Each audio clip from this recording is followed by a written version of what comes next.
All right, Dieter and Hutch, we're live, and as Thomas aptly points out, this should be bleak.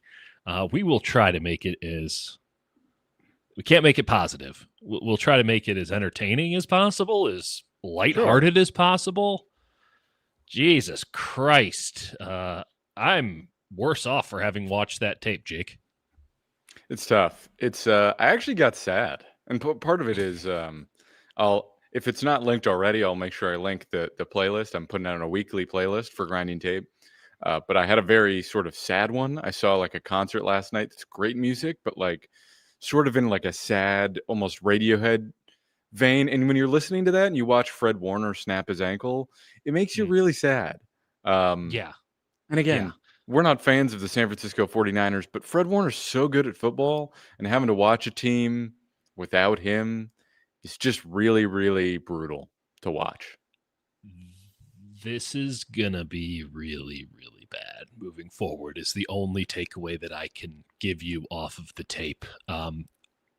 We talk a lot about the Niners. This is not us. The Niners talk a lot about the Rams plan. We're on the Rams plan, and Right. they better be, because otherwise all of this was for naught. But when they started spouting that out around 49-49, I wrote a column and I kind of maintained this, that actually they might be on the Cowboys plan, which is, oh, we're just going to be totally decimated at certain key areas of our roster from here on out. And hopefully our quarterback is good enough to overcome that week in, week out. Now, this is Yeah. obviously, no one planned on Fred Warner and Nick Bosa going out, but this is going to look an awful lot like the Dallas Cowboys from here on out. And that is not a compliment. Yeah, it's tough. It's so bad that what I've been doing before the show is going through and looking at who they should jettison on the roster, like who is just damning them. It's both the Lukes. Both the Lukes have been a disaster. Gifford and Farrell. And Yes. then, yeah, Kyle Juszczyk's not been good either. No. That's a factor. But it's just like it's just exhausting to watch, man. And then Kendrick Bourne. Kendrick Bourne. I don't know if anyone's going to actually make them an offer for Kendrick Bourne. He was out there on the wire, and I know they talked to the commander. He talked to the commanders and made his decision. But he's Did been he make producing, that so I do. decision, Jake? Was that his I don't decision? know. It's hard to say. It's hard to Correct. say. Which Correct. is to say that, like, I don't know that anyone's going to trade for Kendrick Bourne or really make them an offer. No one's But trading for if someone Kendrick Bourne. does, Oh yeah, they you should take take it. it Yeah. because and that's like a seventh round pick. And I know that you could get like a comp pick and free agency or whatever. I don't. I think they'd be better. I think they'd be better off Oh without him. yeah. And I know that might sound insane, but the amount of mistakes that are costing them, the interception, the like Mhm. lack of blocks that are like costing them chunk plays because he doesn't know what he's doing every Well, single week is maddening. I'm not entirely sure that it is that he doesn't know what he's doing anymore. At some of these plays, it just looks like he's like, nah, I ain't doing that.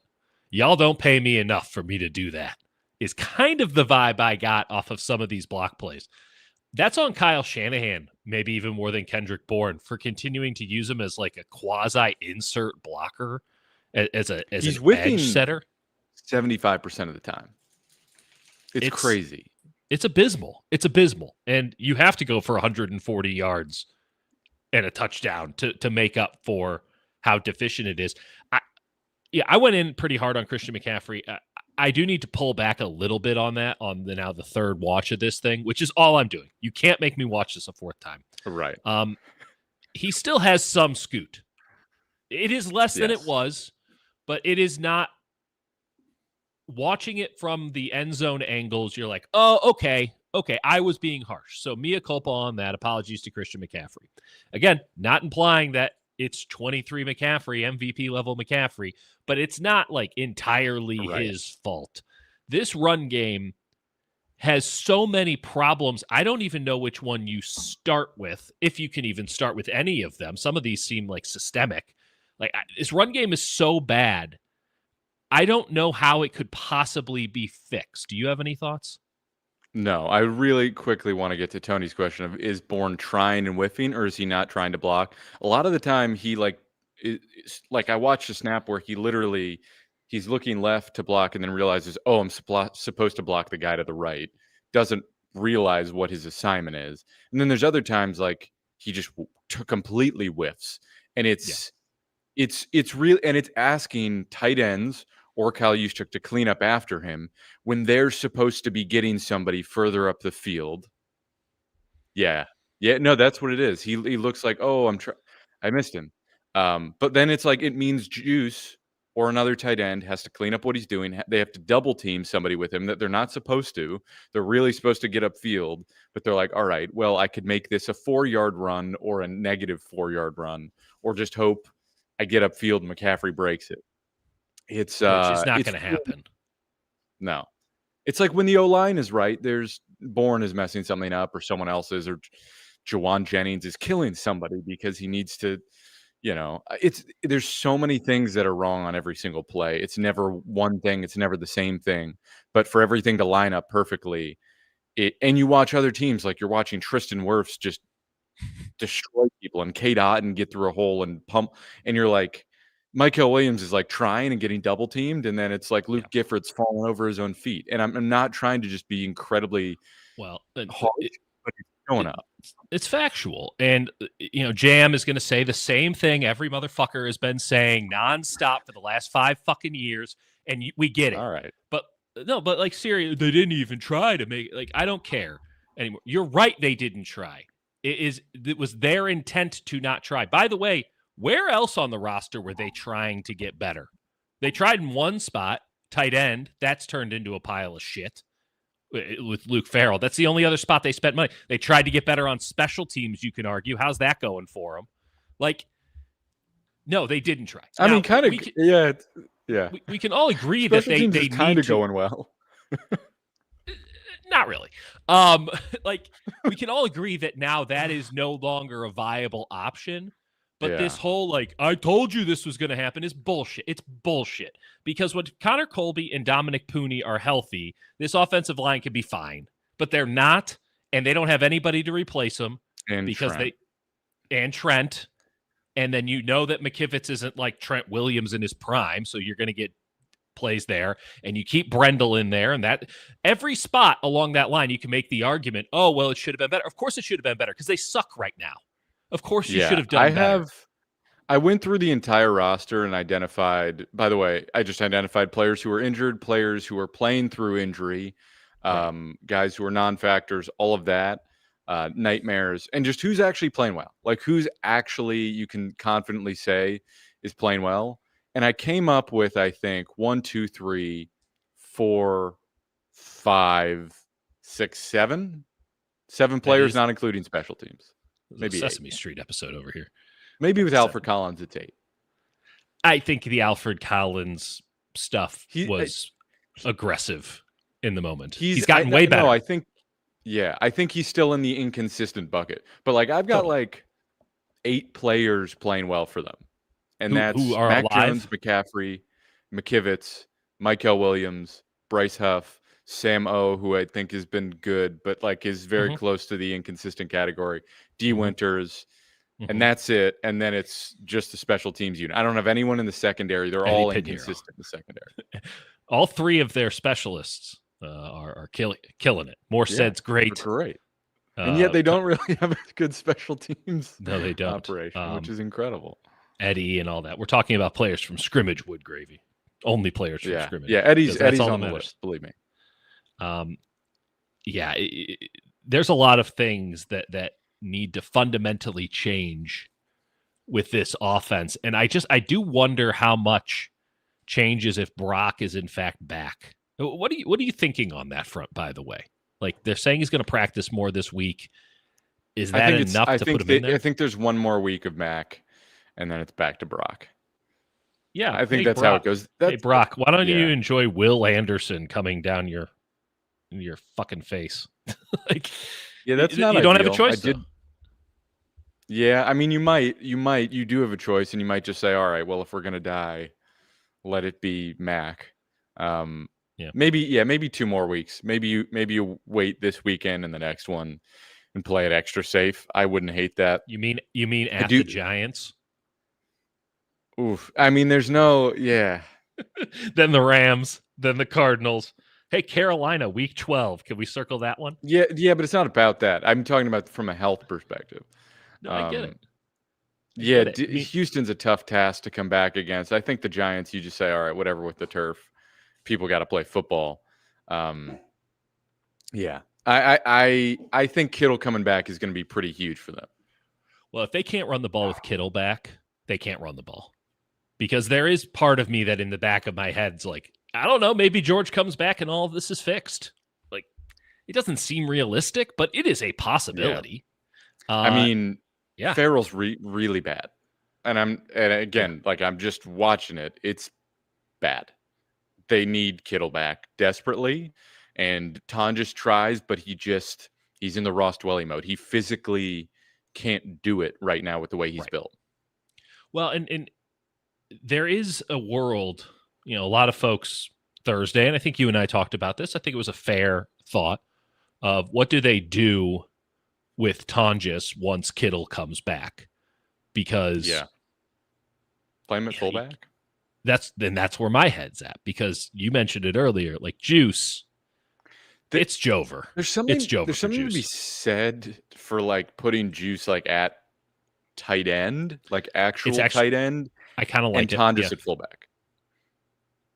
Literally swap their on positions. The move, building up a head of steam. He actually can deliver some blocks. I think he makes the right decisions on blocks. I think Juice, there's a couple of plays. They were in I formation a lot in this game. They ran a lot of gap stuff in this game.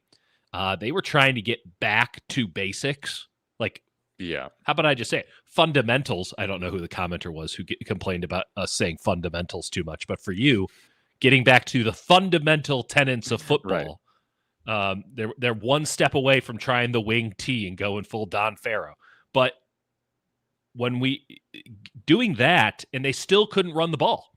And Vita Vea had a lot to do with it. And when Vita Vea was off the field, they did actually run the ball, but it wasn't like great. It was like 4 yards a carry as opposed to 2.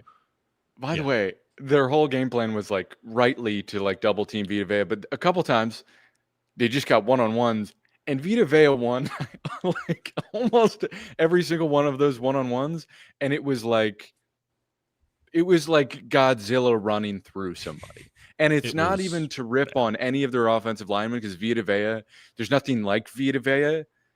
He's just a one-of-one player. I guess Vince Wilfork is like a similar vein, but like really they're individual players. Vince didn't have that kind of explosion. Vince was just there. Yeah. Vince was a wall. There are a few. Ndamukong Suh is the only player. Yeah. Because like who had that sort of size, because even like Aaron Donald was a one-of-one, right? But he was also like a strangely shaped defensive tackle. It's why he didn't go. Right. He went 9th. I don't know where he went in the draft. Shaped like Sebastian Valdez. Right. Well, yes, I'm sure Sebastian Valdez loves that comparison, as well he should. Right. But like Ndamukong Suh, when he was at the peak of his powers, which was a lot shorter of a window than I looking back on it now. Right.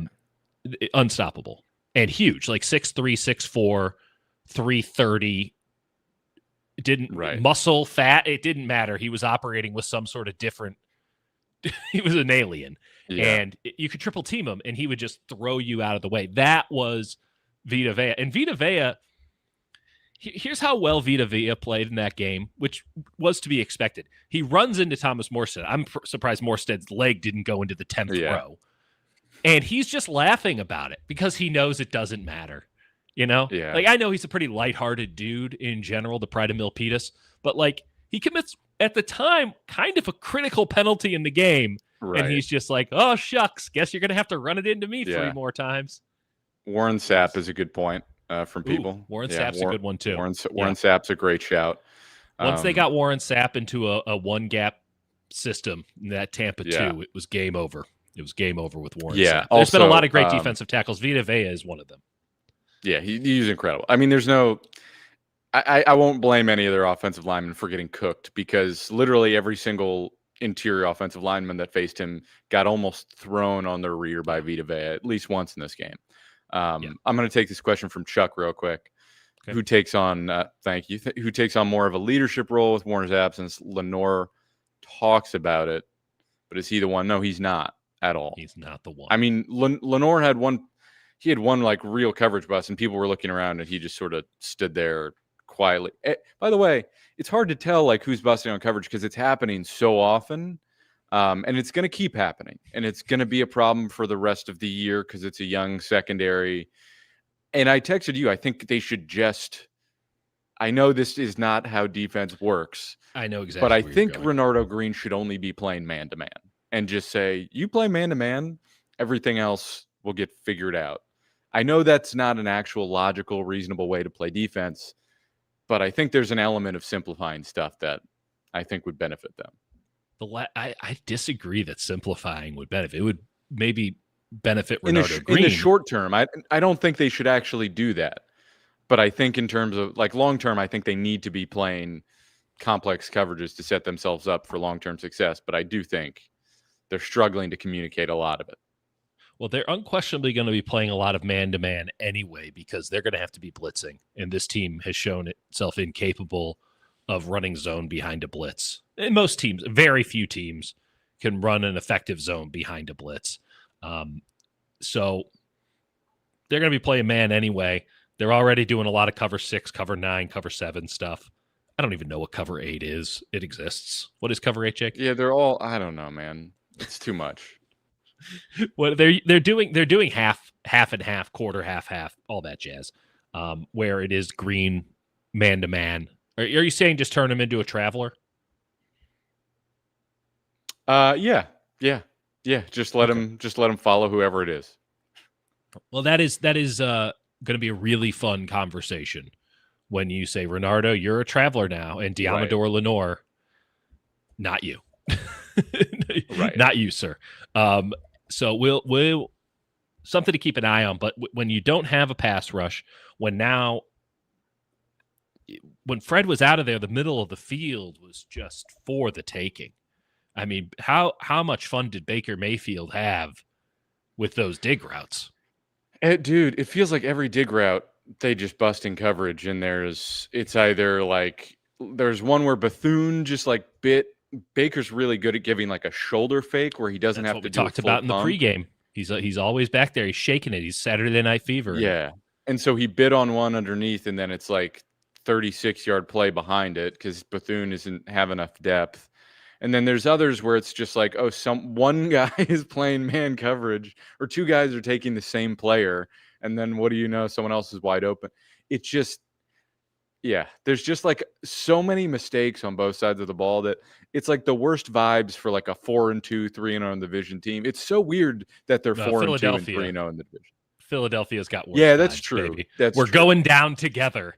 Like the old guard is going to die on the same stake, man, because they can't run the ball either.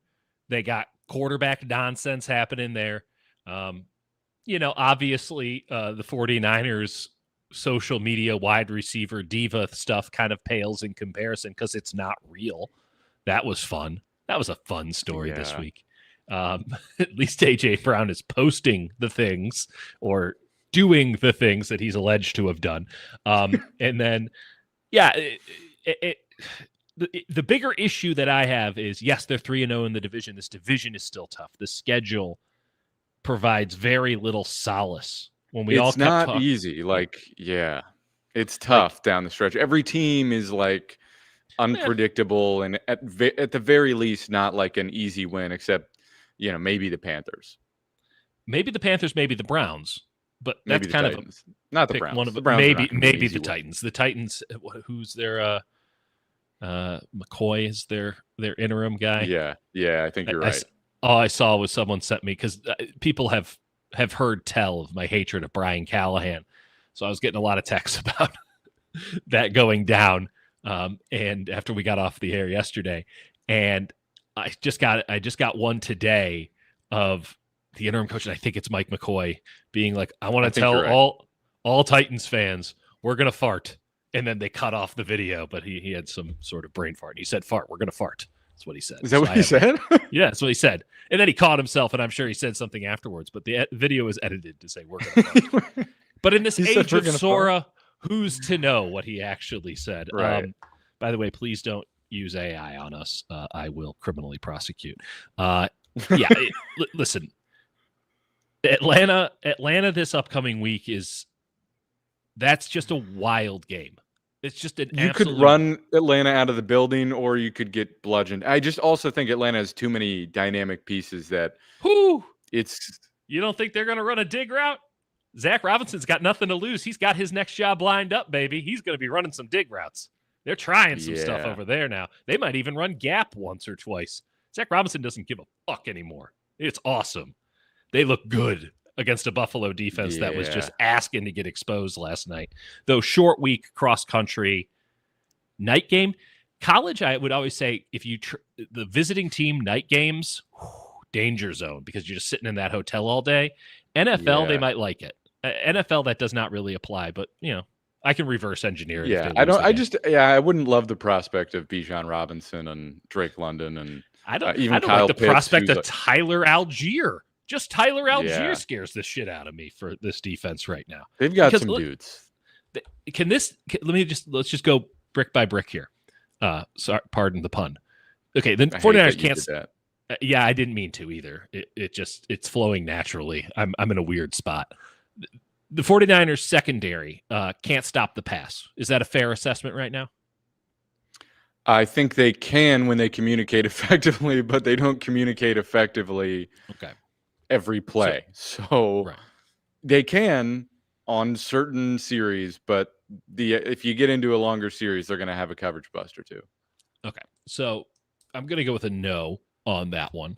I don't think it's encouraging that they're just like, let's figure out what we're doing at safety on a snap-by-snap basis either. That's not encouraging. If that's destiny, you're just shuffling the cards. They're trying to ease Mustafa back in, but it's like, let's make a decision here. Mustafa was good, but it's hilarious to me that they're like, oh, we're going to try out Jair and Siegel and Pinnock, and just see which one of those guys can play with Mustafa. Well, they didn't give Pinnock a chance. No, I know, but I think they were supposed to. When they weren't on the Instagram beat, someone in NBC Sports Bay Area was suggesting that Pinnock is going to get a shot this week. I think it was Mayoko. Yeah. I mean, Kyle said they wanted to get him in, so maybe just rotate all of them, and we'll see. How is that a good option for now or for later? No. In what planet is Jason Pinnock coming back to your team? You've already determined that he's not good enough to play against the Tampa Bay Buccaneers. So what's the point of putting him back in there? Okay, Jair Brown, fine. You want to give him a couple more runs, go to town. But, get Mustafa and Siegel back there and see if that can be your pairing. I agree. I think you should do that. You should just put Jair in that big nickel role, because that's been working for him. And I know he's quote unquote earned safety reps, but he's been good there. I don't think Gifford should really be on the field. I think when you're going to play Sam, just play Jair Brown there.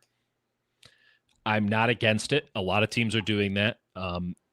Or try Nick Martin, be a guy who just, if it's like Gifford's not doing it. So try the kids at this point. That's where I'm at. Isn't that the Rams' plan?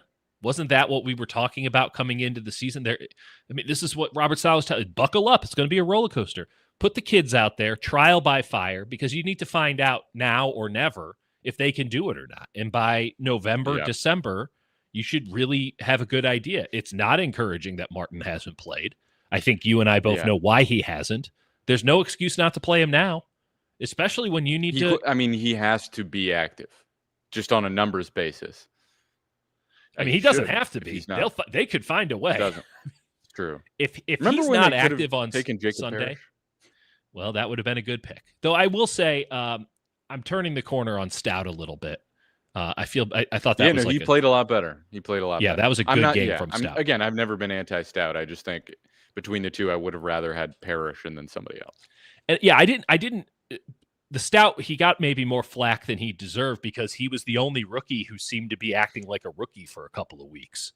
Right. And so it was just glaring. But now that kind of everybody, including veterans, look like rookies, he's been pretty solid. So, Stout's been a win.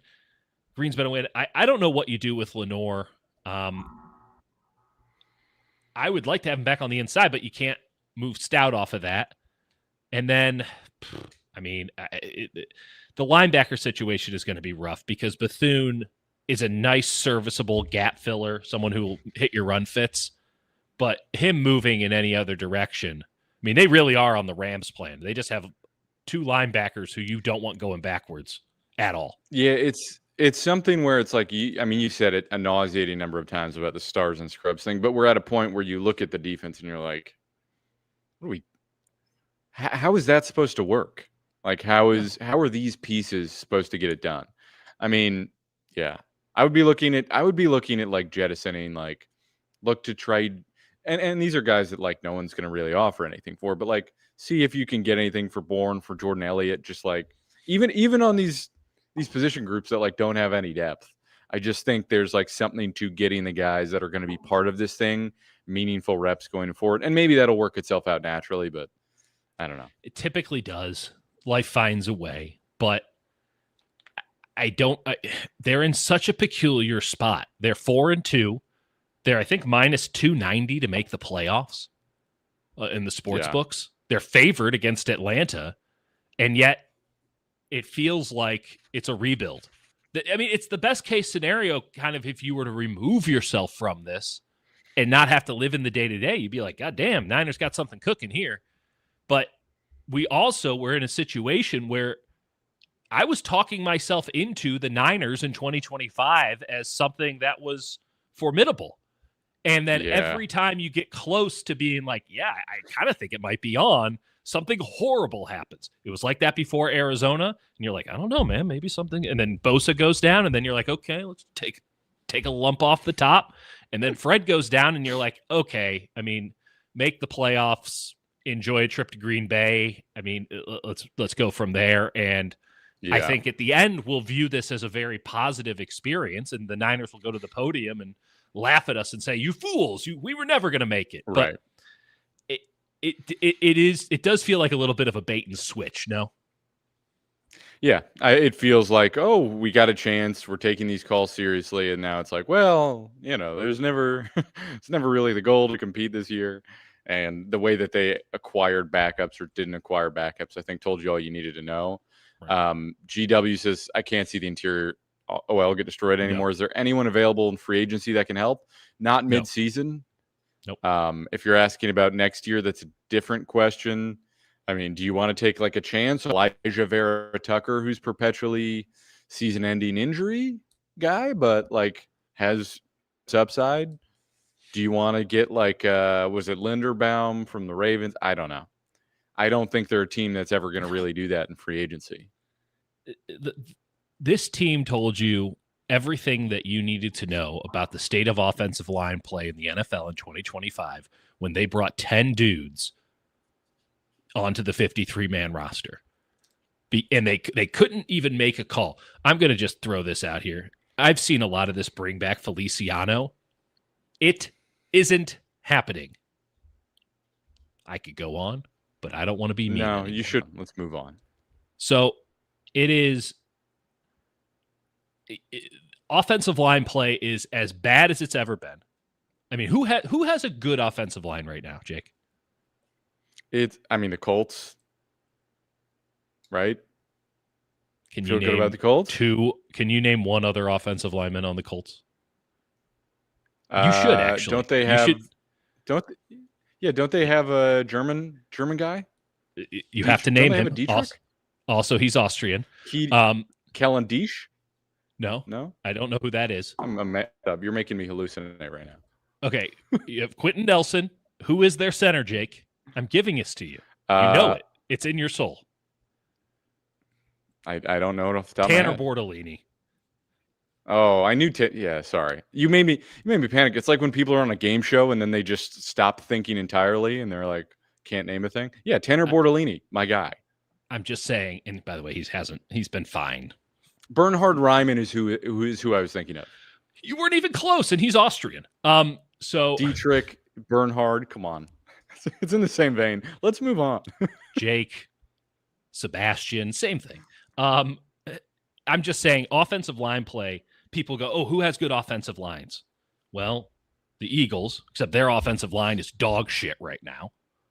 It doesn't matter. If guys get injured, there is no level of replacement Right. at the NFL level because a lot of teams are running out dudes who should not be starting at the NFL because they have no better option. Charlie Heck.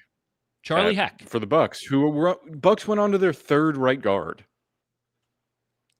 Luckily, they have Tristan Wirfs and Graham Barton, who are two very, very good players, like elite level players. I do think there's an element of like they love getting the skill position players, and I get that.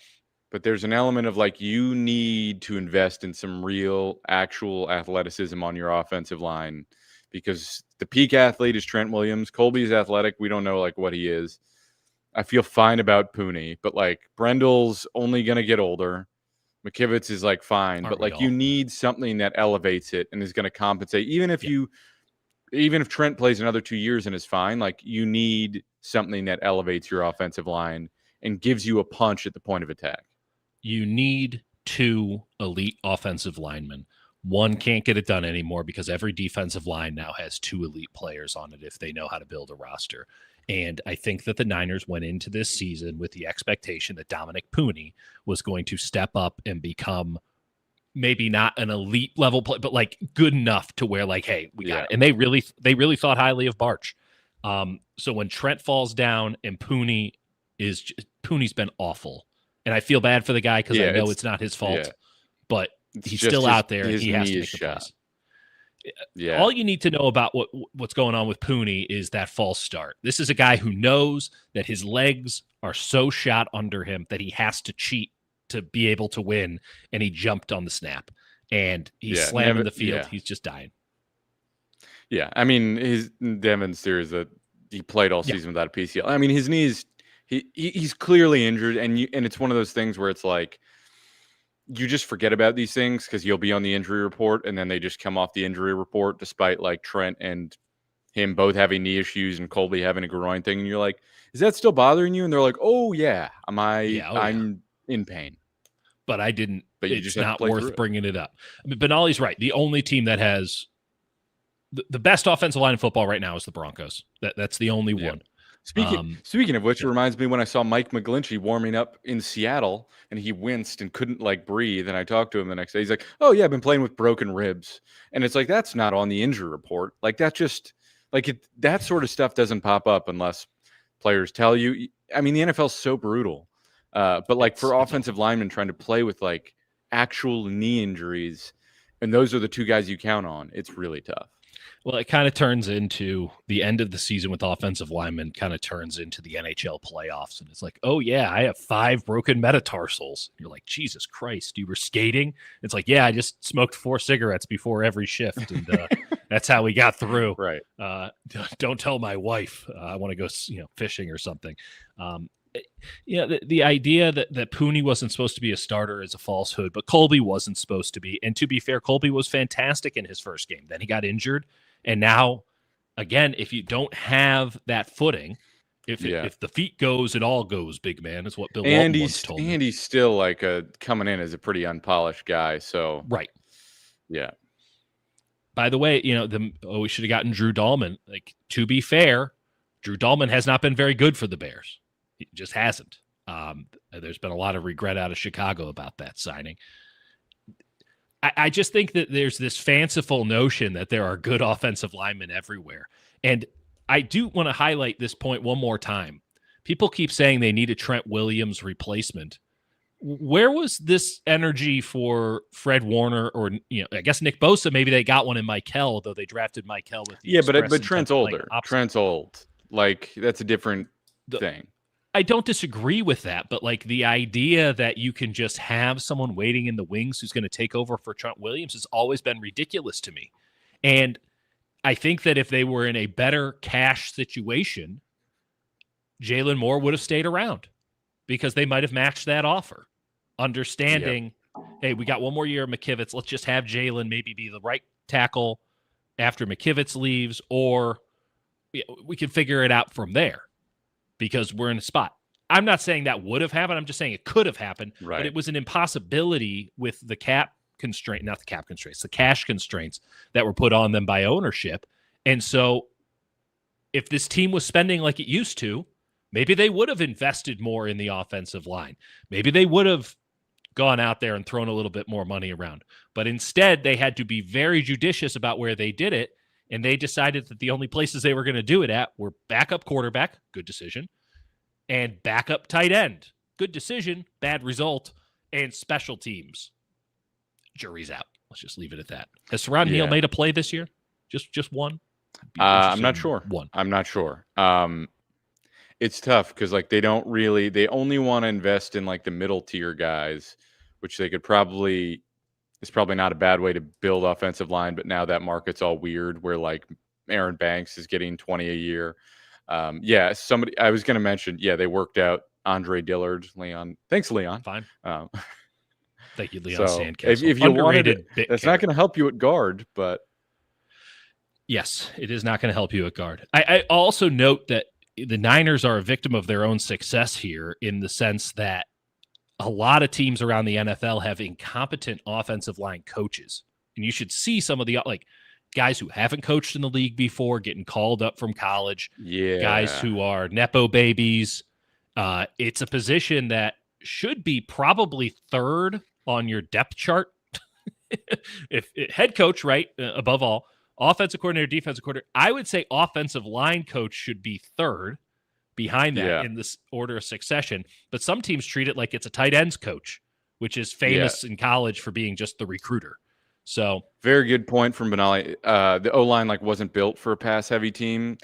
I don't think any O-line is really built to be a pass-heavy offense. Like when you're dropping back that much and you're not going on the offensive. I would say Green Bay and Dallas are built for it. They have maulers, though. But that's their identity. Right. But it's like the 49ers identity has always been going forward, get stuff going on the ground. You're running people into a pulp and then everything's easier. They can't do that because Trent's still good at I like someone mentioned that like he can't run behind Trent. That's not true. Trent's still been great. Yeah. I think Colby is really inconsistent, but like is mostly good in the run game. But then there's like, teams are really congesting lanes in such a consistent way that there's a lot of tough assignments, and the right side of the offensive line is struggling to handle those. And even when they do, like we talked about it, like Kendrick Bourne and Luke Farrell and Kyle Juszczyk, someone's always cleaning up someone else's mess, or they're both making a mess together. And it's just like there are too many things to count to say that there's one issue. Do you want to take this one, Dieter? Is Hennessy worse than Brendel? Yes. It's not even particularly close. Yeah. Hennessy was an affront to offensive line play in the preseason. The fact that you're right, they should cut him. GW, they should cut him. The only reason they didn't is because they know that there's not really any options available on the street to bring in and, be able to line up in field goal block formation. Agreed. Let me take this real quick. Trent may be a B- in a league of D grades right now. Yeah, Trent's at least a B, which is like, but the problem is 2 or 3 times a game he's getting destroyed in a way he never did before. Susceptible to power for the first time ever. It's really susceptible to power in a way that's shows me his knee is making it hard for him to anchor, and he's trying to compensate with a little too much forward lean, so he trips a little bit. But he's still like objectively good.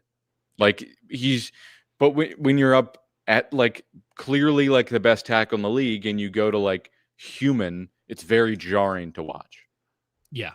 And again, they're still running a scheme in which he's put on an island. And when you could get away with doing that repeatedly because Trent's worst rep still won you the rep. Now that rep is being lost, that's 2 or 3 plays a game that are blown up because he's not winning at 100% rate like he used to. And in a game where every contest is going to be fine margins, 2 or 3 plays, particularly on like third downs and stuff, like that's humongous in the course of a game. Yeah. And there's a lot of stunts getting run that like what happens is like a guard gets pushed back 2 feet 2 yards, and then it's like there's no way to pass it off because the depths are all messed up. So you got a lot of plays where there's like a left tackle and in the center are like turning around to try and help the guard who's gotten beaten, and then there's a loop around, and you're like, oh my God, it's exhausting to watch. This team couldn't handle a stunt to save its life, and if any defensive coordinator knows what to do, if they have an ounce of competency to them, they would stunt the bejesus out of this team until something changes. And I can't imagine what that is. It's one thing to play, tight fronts and wide fronts, and I'm kind of over this idea of the too high safety. It's like, it takes away the big run. You guys don't even get medium runs. What the hell big runs are being taken away? So the idea that, it's wider, it's tougher, it requires more outside guys to win their reps the way that like a Cooper Kupp does in Seattle now, the way that Puka does, or even Devontae Adams do in LA, the way Amon-Ra St. Brown does in Detroit. Like it puts it on them. And Brandon Ayuk was great at this, right? You didn't notice it very much, but the entire run game was put on him in a lot of ways. If you went to that wide front, okay, well, that's obviously not helping when you have Kendrick Bourne, and I think MVS is trying. I actually think he's okay. They need more of DeMarcus Robinson, I think. I don't know. It's interesting that he's not been that involved yet. I do think his level of like size and physicality is going to be important going forward. It is. If they want to do anything. I think that's just an issue of they want to play Bourne at X, and I think they want to play D-Rob at X, which is kind of ironic because they played him at Z almost exclusively in camp. But it does feel like they're picking Bourne over him. I don't know how often they're on the field at the same time. I haven't even thought. Yeah, not a lot. It didn't look like a lot. It didn't look like Robinson had a ton of snaps. No, but when he was in there, he got the ball because he was the Kendrick Bourne proxy in that position, which is a sad sentence to say out loud. I don't know. What else do we need to get to? I mean, the coverage bust. I don't know. We touched. It's I don't know. It's tough to to make anything positive out of this. I mean, it is. Well, if you, Jake, I'm putting you in charge. You have 1 day to make one move. Yeah. What move are you making with this team? I would trade Kendrick Bourne for a defensive end with 2 years left on the contract. Okay, so how about a realistic option that's available to you? No, that's what I'm doing. I would also I'm saying I'm adding like a 6th round pick. You get Bourne, I'll take your, maybe it's for like Thibodeau, right? I'll trade Kendrick Bourne to the Giants and take Kayvon Thibodeau at a 4th round pick. Right, you've lost the plot, my friend. You've lost the plot. Listen. Absolutely lost the plot. You've been Larry turning my brain. That's what's happened here. You've been Larry pilled, and we're supposed to be the antidote to being Larry pilled here. Well, there's no move that's going to fix this team. Is the short answer? How can you make it better? How can you make it better? What is something that you see that you think can make it better? There's a lot of ways you could make it better. You could Give me one. Playing. Because you got to get rid of Bourne. You have to get him off the field. Okay. I genuinely think that's an answer for this team. Over Mac Jones's dead, doughy body. That's what I mean. I think you get at least one more week and you have Bourne on the field where they have that connection. You see how that goes. And then it's back to Pearsall and you get Robinson on the field more. I just think he's making too many mistakes that you can't function in the run game. And I think you honestly have to prioritize the run game as like, we need to be able to run the ball for 4 yards a carry. That should be your priority. On that. Especially against a team like Atlanta, where it's like, let's slow them down in advance like you did against the Rams. I would cut Juice and put Tonjes as the full-time fullback. That's what I would do. I wouldn't cut Juice, but I would throw him at tight end more and see what happens there. Are you saying just straight up? Just straight up put him at tight end and swap positions. All right. Sorry, my daughter's daycare is calling right now. Class. All right, let's go through. Did we get all the super chats? I think we did. Okay. Let's call it. We'll talk on Thursday. We'll break down. We'll talk on Thursday. We'll preview this Atlanta game. and de-soup our brains with some That ain't gonna interesting happen. analysis. That won't By the happen. just trade right. Kendrick Bourne for Trey Hendrickson. Let's do that. We'll figure Let's out a do it. way by Thursday. Bye. See you, folks.